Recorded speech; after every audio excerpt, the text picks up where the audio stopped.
IPL के उस मुकाबले पे चलते हैं जहां को लेकर के बहुत ज़्यादा चर्चा हो रही है। बात करते हैं कैसे एक रन आउट जो है बहुत ज़्यादा कंट्रोवर्सी से गिर गया। लोग उसके बाद सवाल करने लगे क्रिकेट की स्पोर्ट्समैन स्पिरिट को लेकर के।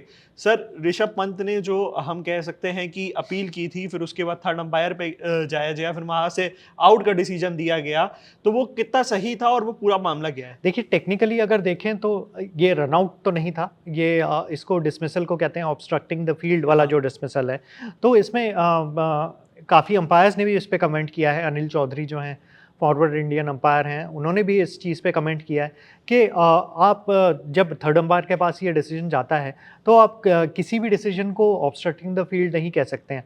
ऑब्स्ट्रक्टिंग द फील्ड तभी दिया जाता है जब ये प्रूव होता है कि जो बैट्समैन इन क्वेश्चन है, वो उन्होंने डिलिबरेटली अपना रास्ता चेंज करके बॉल और विकेट के बीच में आए हैं।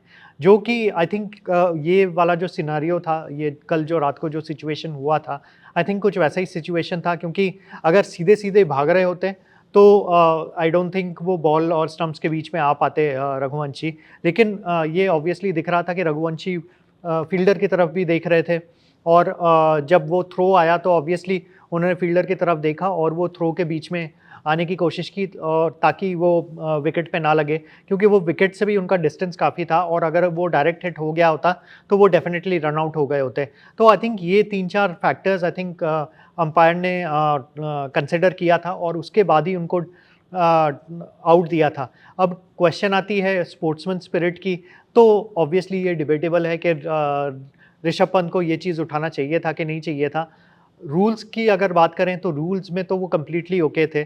स्पोर्ट्समैनशिप स्पिरिट में आई थिंक थोड़ा कहीं लैकिंग है, क्योंकि आई थिंक आजकल जो कैप्टन्स होते हैं वो थोड़ा-सा इस चीज़ को लेके थोड़ा लीनिएंट होते हैं, क्योंकि इस तरह का सिचुएशन भी नहीं था। कोलकाता नाइट राइडर्स काफ़ी मुश्किलों में थी उस टाइम पे, कुछ अर्ली विकेट्स भी गिर गए थे, एंड आई थिंक ये जो डिसीजन हुआ था, ये डिसीजन मेरे ख्याल से बैकफायर ही कर गया लखनऊ के ऊपर, क्योंकि इस डिसीजन ने एक एक्स्ट्रा मोटिवेशन दे दिया आई थिंक केकेआर को, कि मतलब ऑल्दो जो टोटल था वो मतलब मेरे ख्याल से पार स्कोर के नीचे ही था वो टोटल, बट उनको एक मोटिवेशन मिल गया कि हम लड़ते रहें, हम किसी तरह इस मैच को जीत जाएं, किसी तरह मतलब जो डिसीजन था हमारे अगेंस्ट था उसको लेके। और दूसरा ये भी है कि आज आज ही खबर आई है कि रघुवंशी को बीसीसीआई ने भी फ़ाइन लगा दिया है।